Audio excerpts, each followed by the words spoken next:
Hello students, welcome to digital lecture of Subhash English School, class 9th, Social Science.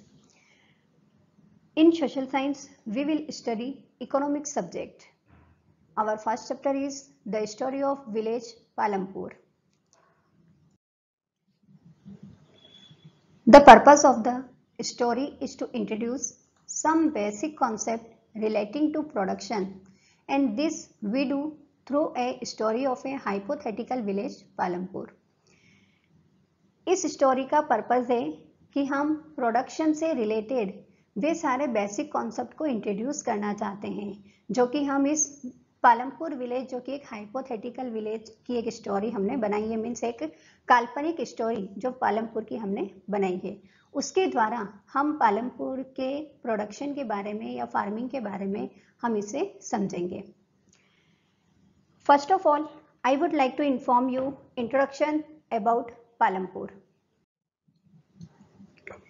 Palampur is well connected with neighboring village and towns Raiganj and Shahpur. Palampur जो कि रायगंज और शाहपुर जो कि उसके neighbouring villages और town से उससे पूरी तरह से अच्छी तरह से जुड़ा हुआ है.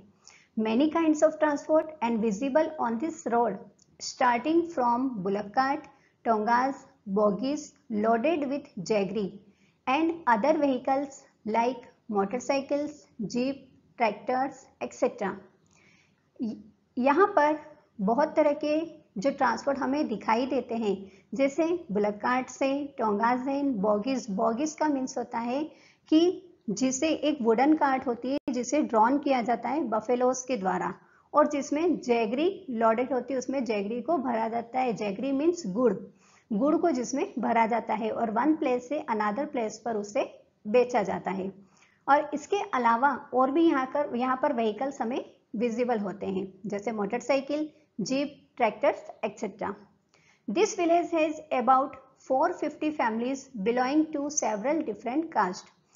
इस पालमपुर विलेज में 450 फैमिली है जो कि डिफरेंट कास्ट की है, यानी सेवरल कास्ट यहाँ पर रिसाइड है. Palampur has well developed system of electricity, irrigation, schools and health center. Palampur पूरी तरह से well developed है. यहाँ पर इलेक्ट्रिसिटी, इरिगेशन और यहाँ पर 2 प्राइमरी स्कूल्स हैं और एक हायर स्कूल्स है, और यहाँ पर हेल्थ सेंटर जिसमें एक गवर्नमेंट हॉस्पिटल है और एक प्राइवेट डिस्पेंसरीज भी है. तो इस तरह से पालमपुर पूरी तरह से वेल डेवलप्ड है. नेक्स्ट हमारा आता है organisation of production. The aim of production is to produce goods and services that we want. Production का हमारा सबसे मेन एम क्या होता है कि जो चीज हम चाहते हैं, जो गुड्स एंड सर्विसेज हम चाहते हैं उसे प्रोड्यूस करना. वही चीजें प्रोड्यूस की जाती है जिसकी हमें जरूरत होती है.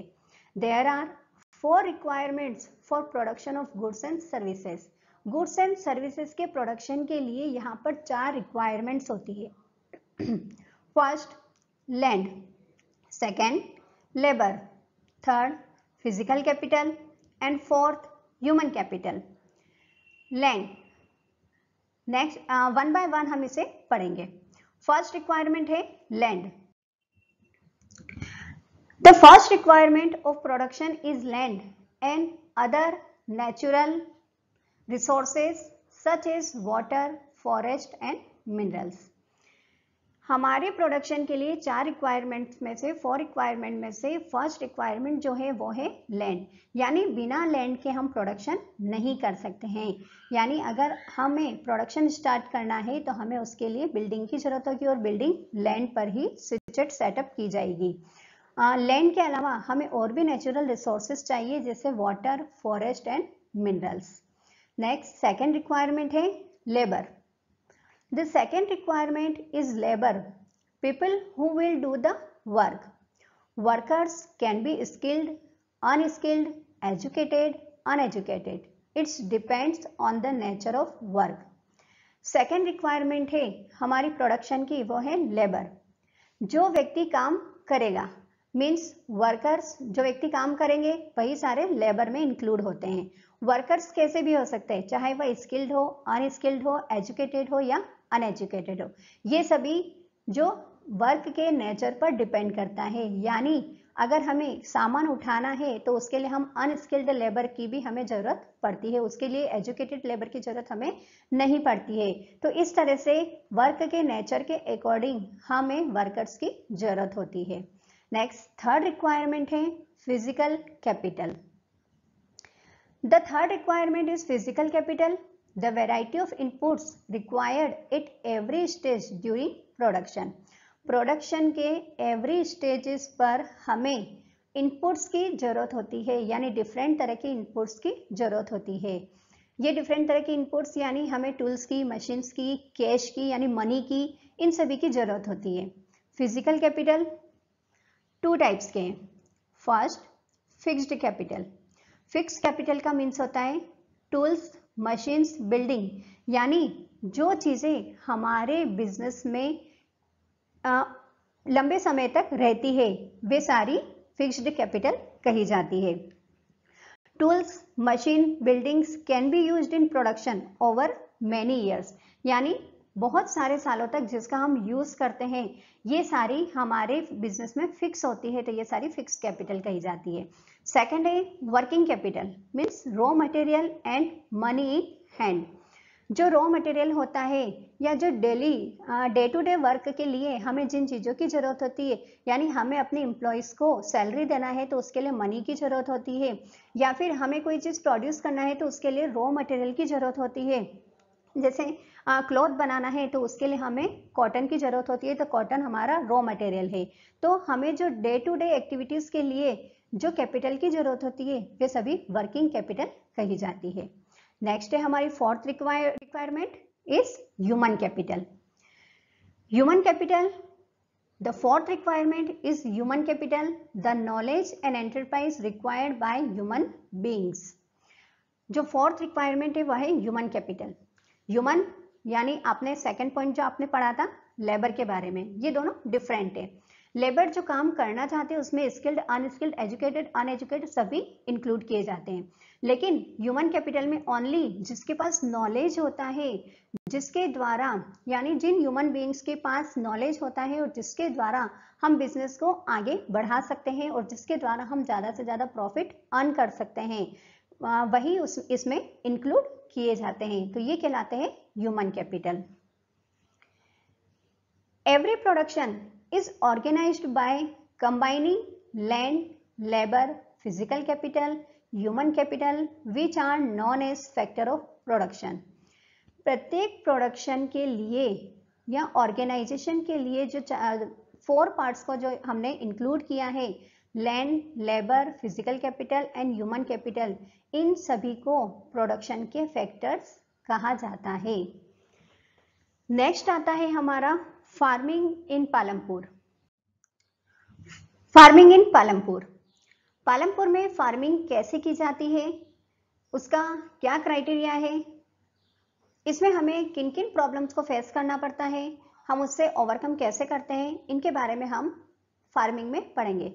फर्स्ट है हमारा land is fixed. Farming is the main production activity in Palampur. 75% of the people who are working are dependent on farming for their livelihood। Palampur में फार्मिंग जो कि मेन प्रोडक्शन एक्टिविटी मानी जाती है। यहाँ पर 75% पीपल्स जो कि एग्रीकल्चर पर ही डिपेंड है और ये अपनी लिवलीहुड के लिए सिर्फ इसी पर ही डिपेंड रहते हैं।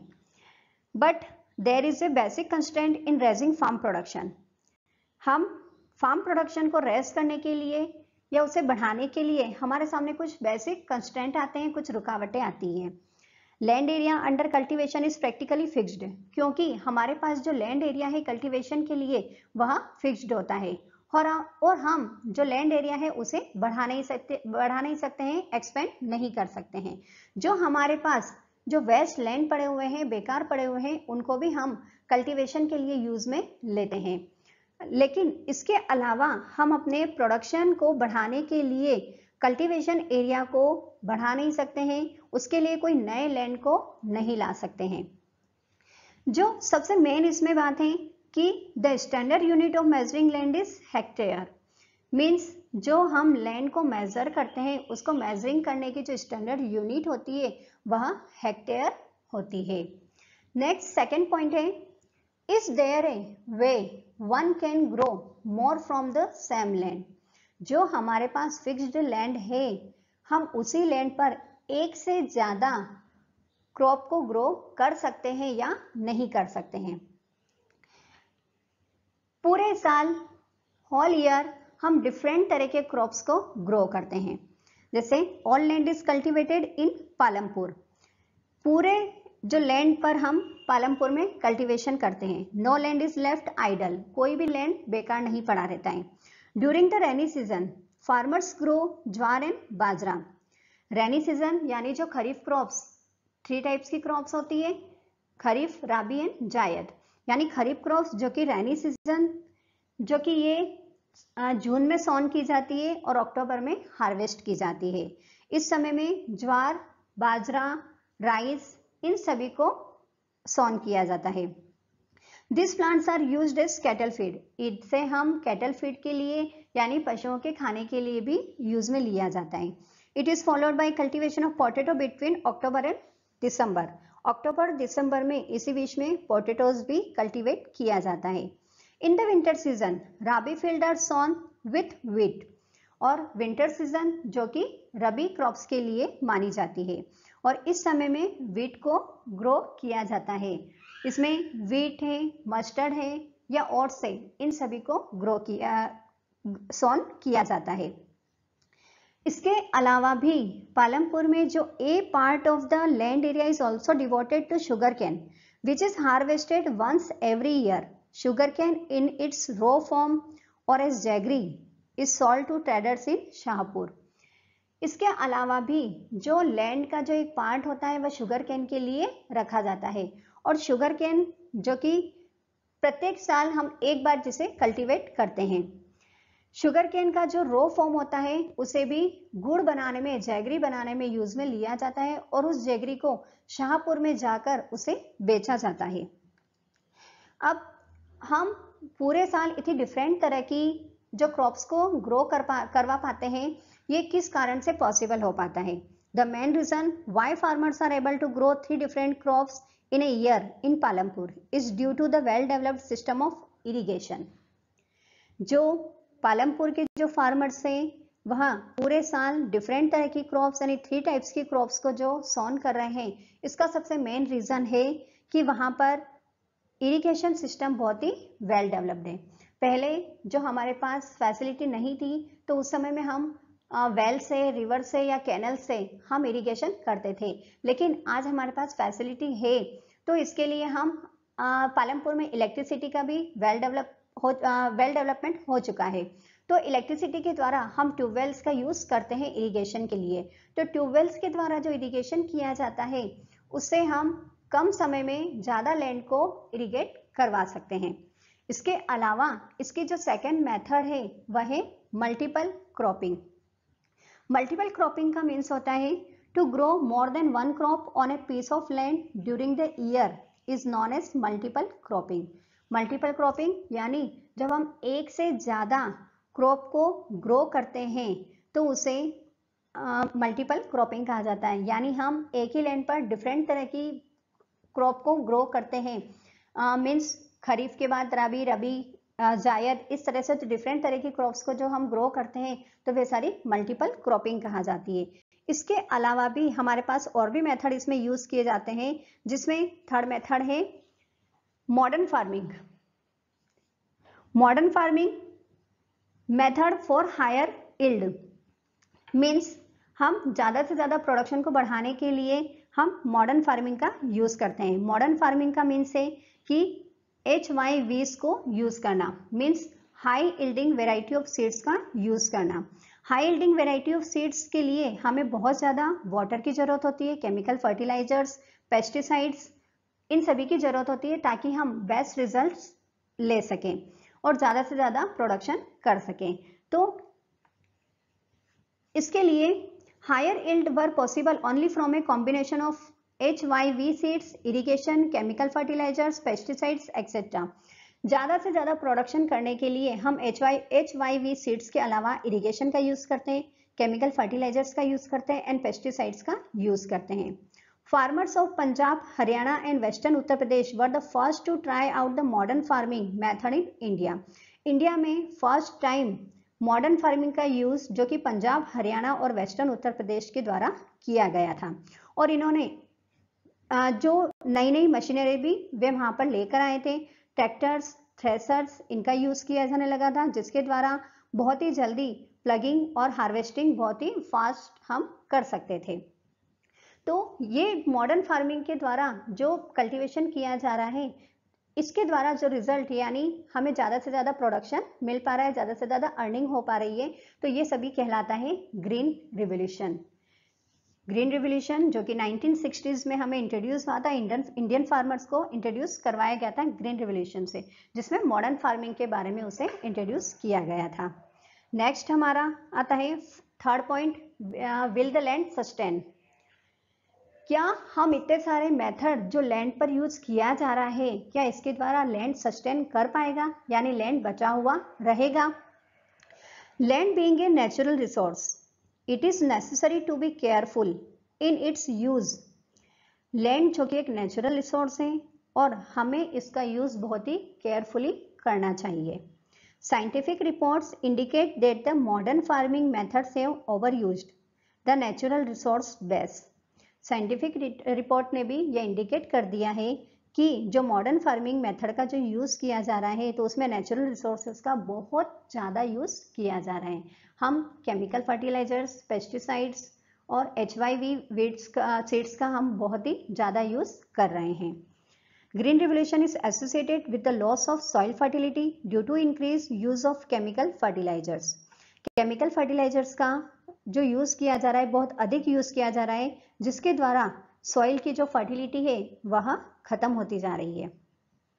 Continuous use of ground water for tubewell irrigation has led to the depletion of the water table. Continuous हम इरिगेशन के लिए जो ट्यूबवेल्स का यूज़ कर रहे हैं और ट्यूबवेल के लिए जो ग्राउंड वाटर का यूज़ किया जा रहा है, तो ग्राउंड वाटर जो कि धीरे धीरे वाटर टेबल धीरे धीरे क्या होती जा रही है, खत्म होती जा रही है। Environmental resources like soil fertility and groundwater are built up over years. Once destroyed, it is very difficult to restore them.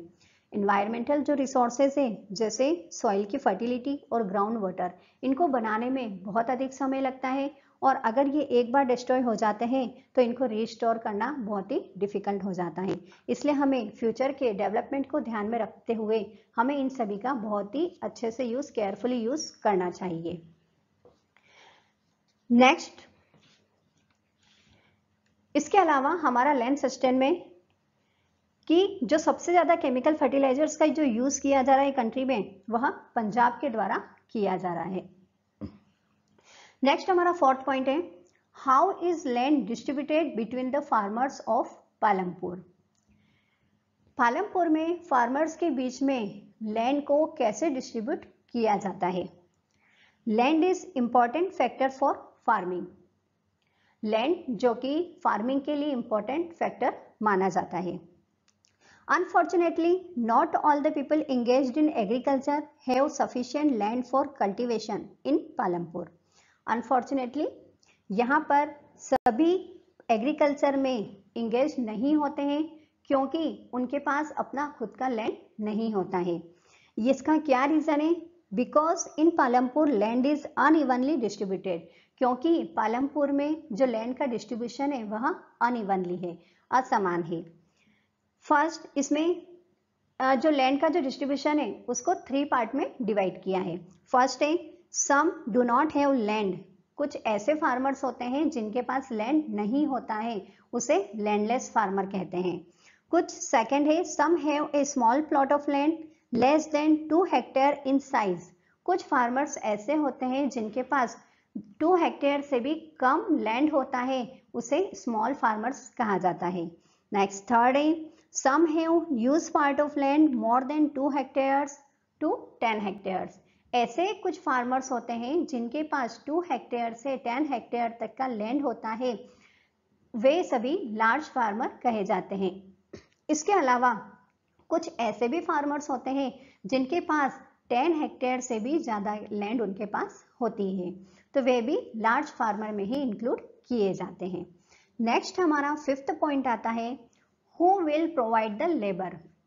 यानी फर्स्ट हमारा जो प्रोडक्शन की जो रिक्वायरमेंट है लैंड की, ये हमने पूरी कंप्लीट की है। यानी फर्स्ट हमने पढ़ा था लैंड इज फिक्स्ड, उसके बाद यानी हमारे पास लैंड फिक्स्ड है, क्या इस फिक्स्ड लैंड पर हम एक से ज्यादा प्रोडक्शन कर सकते हैं? अगर हम प्रोडक्शन कर सकते हैं जो डिफरेंट तरह के मेथड्स को यूज करके, क्या उन सबको करने के बाद लैंड सस्टेन कर पाएगा?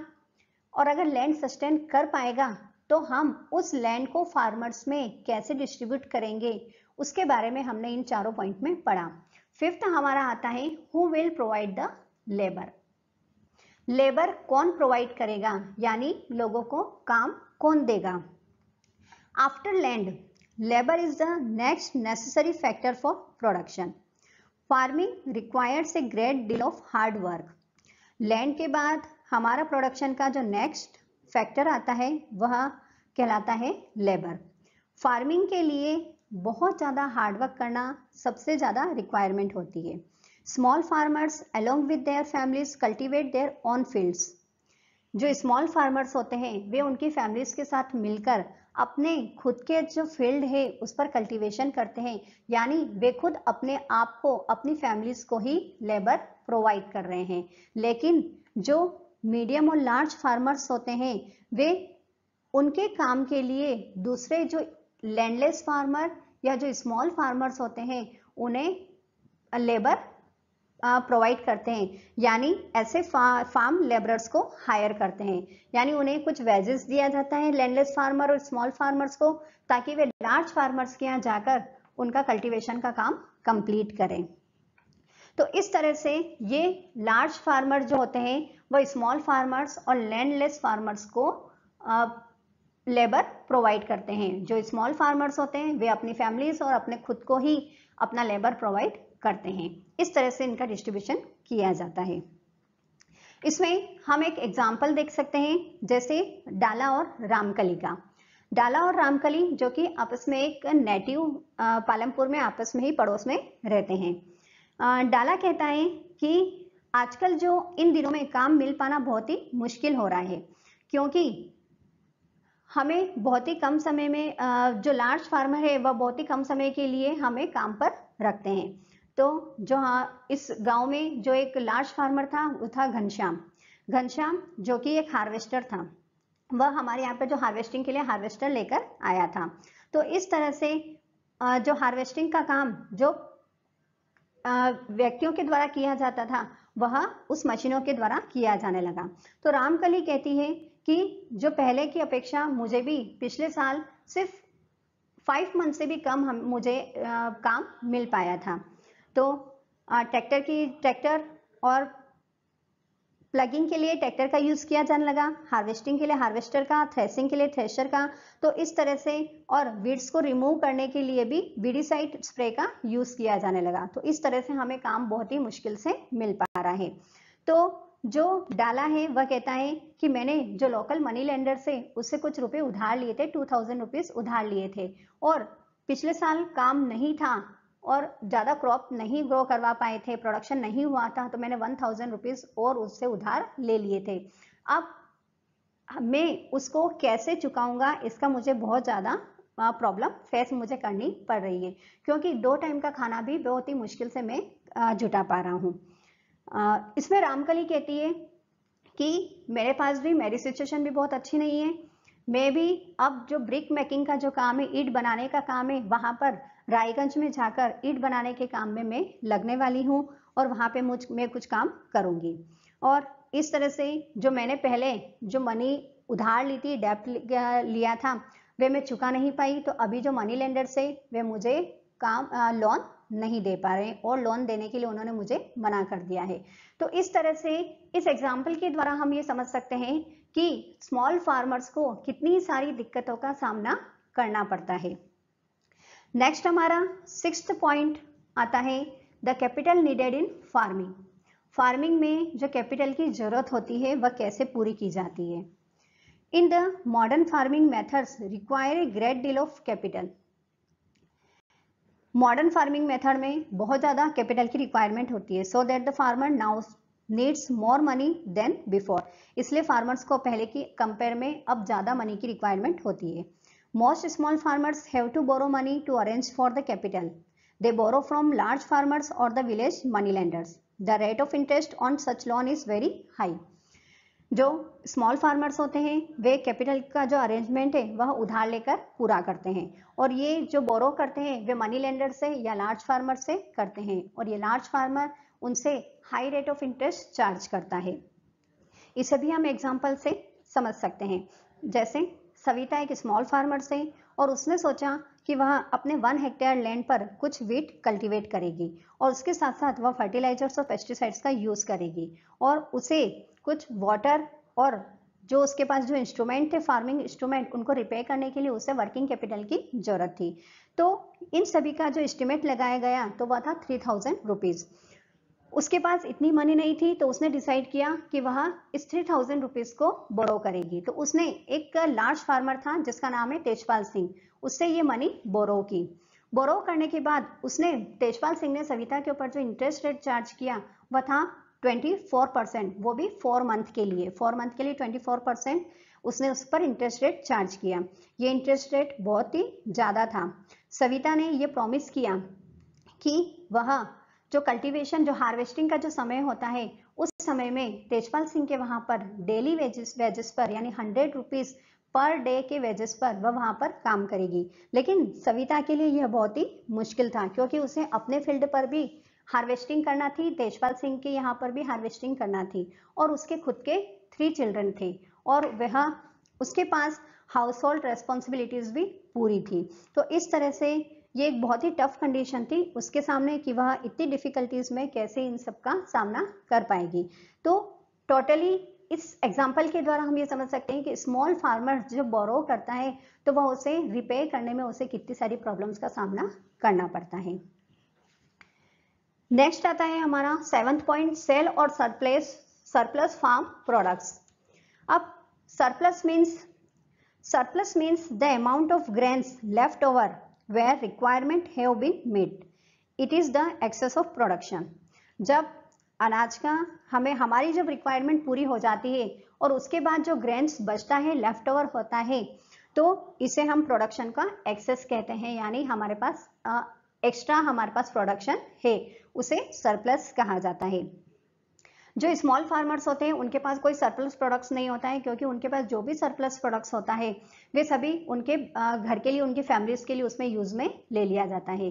लेकिन जो लार्ज फार्मर्स होते हैं वे जो सरप्लस होते हैं उनके द्वारा या तो उन्हें जो अर्निंग होती है या तो वे उसे बैंक में डिपॉजिट करवा देते हैं, या फिर जो सविता जैसे जो स्मॉल फार्मर्स होते हैं उन्हें वे उसे उधार देने के लिए बोरो करने के लिए उन्हें दे देते हैं, लैंड कर देते हैं, फार्मर्स को लैंड कर देते हैं.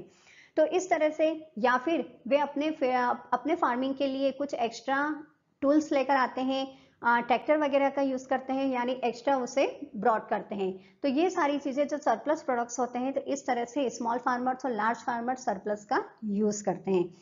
ये तो थे हमारे फार्मिंग इन पालमपुर की. पालमपुर में फार्मिंग इस तरह से की जाती है. नेक्स्ट हमारा टॉपिक आता है non farm activities in Palampur. Non farm activities in Palampur. Farming is the main production activity in Palampur. Farmer also perform some activities other than farming to earn livelihood. These activities are known as non-farm activities. Palampur में main productive activities जो है वह है farming, लेकिन farmers जो है इस activities के अलावा कुछ और एक्टिविटीज से भी अपनी जो अर्न करते हैं, लिवलीहुड के लिए अर्न करते हैं, तो वह सभी कहलाती है non farm activities. Only 25% of the people are engaged in these activities in Palampur. Palampur में ओनली 25% पीपल्स जो कि इस एक्टिविटीज में इंगेज्ड है. रिमेनिंग जो 75% है वे सभी फार्मिंग में इंगेज्ड होते हैं.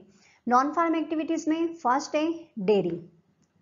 Dairy is a common activity in many families of Palampur. Palampur में जो बहुत सारी फैमिलीज की यह कॉमन एक्टिविटी कही जाती है। इसमें जो people feed their buffaloes on various kinds of grass and the jowar and bajra that grows during the rainy season। rainy season में जो ज्वार और बाजरा ग्रो करवाया जाता है तो ये डिफरेंट टाइप्स के जो ग्रासेस हैं ये बफेलोस को खिलाई जाती है और उसके द्वारा उनके द्वारा जो मिल्क मिलता है उसे रायगंज में जाकर सेल किया जाता है। तो इस तरह से वे अपनी अर्निंग करते हैं, अर्निंग को बढ़ाते हैं। नेक्स्ट है हमारा second point, small scale manufacturing in Palampur. At present, less than 50 people are engaged in manufacturing in Palampur. आज at present में जो पालमपुर में मैन्युफैक्चर में जो engaged peoples है वह है 50, यानी 50 से भी कम peoples उसमें engaged है। Manufacturing in Palampur involves very simple production method। बहुत ही सिंपल प्रोडक्शन मेथड इसमें यूज की जाती है and are done on a small scale. They are carried out mostly at home or in the field with the help of family labor. Rarely are laborers hired। इसमें किसी भी बाहर के व्यक्ति को हायर नहीं किया जाता है बल्कि फैमिली के मेंबर्स मिलकर ही इसमें काम करते हैं और बहुत ही सिंपल मेथड का यूज किया जाता है। जैसे घर पर ही देखिए, जैसे गुड़ बनाना है, चटाई बनाना है, खिलौने बनाना है, टॉयज बनाना है, तो ये सभी काम स्मॉल स्केल मैन्युफैक्चरिंग में इंक्लूड किया जाता है। नेक्स्ट है third, the shopkeepers of Palampur. People involve in trade are not many in Palampur. Palampur में ट्रेड में इन्वॉल्व होने वाले जो शॉपकीपर्स हैं वह बहुत ही कम है। The traders of Palampur are shopkeepers who buy various goods from wholesaler market in the cities and sell them in the village. जो बहुत सारे जो शॉपकीपर्स होते हैं वो होलसेलर से माल को खरीद कर उसे बाय करके उसे आसपास के विलेजेस में सेल करते हैं। तो इस तरह से जो छोटी छोटी जो दुकानें पालमपुर में जो लगाई जाती है वे सारे शॉपकीपर्स के द्वारा ये अपनी अर्निंग इस तरह से करते हैं। यानी जैसे आपने मोस्टली देखा है कि जो बस स्टैंड होता है वहां पर आसपास बहुत सारी दुकानें होती है जो डेली जो छोटी मोटी चीजें जो हमारी वहां पर दुकान पर रखते हैं और इस तरह से वे अपनी अर्निंग को बढ़ाते हैं।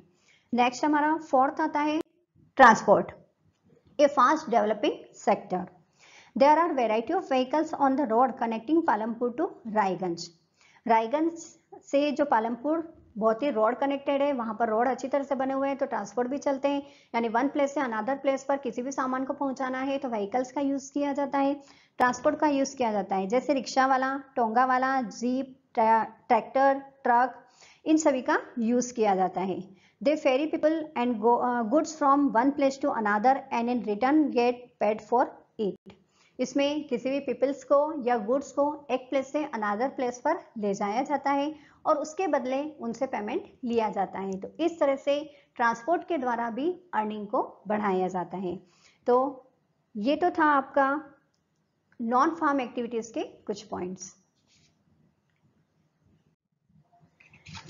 I hope you understand this topic. If you have any queries, then you can write in comment box. Thank you.